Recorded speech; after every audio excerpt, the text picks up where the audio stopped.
Hey there and welcome back to our channel. In today's video, we are going to address a common issue that many of you face, the follow back problem on Instagram. It can be frustrating, but we have got a solution to help you out. So let's jump right in. First thing first, let's check your account privacy settings. Open your Instagram app on your phone. Tap on your profile icon at the bottom right corner. Then go to the three horizontal lines at the top right corner. Now select settings and privacy. Scroll down and find account privacy.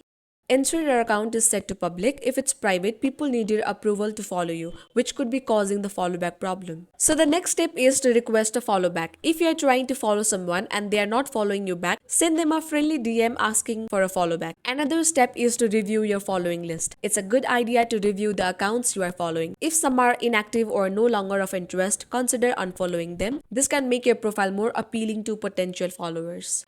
The next step is to engage with others. Engage with other users' content by liking and leaving meaningful comments on their post. This can attract more attention to your profile. The last step is to be patient. Sometimes it takes a little time for people to follow you back. Be patient and give it some time. And that's it. These are some simple steps to address the follow back problem on Instagram. Instagram is all about connecting with others, so stay positive and enjoy the platform. If you found this guide helpful, please give it a thumbs up and subscribe to our channel for more useful tips and tutorials. Thanks for watching and I will see you in the next one.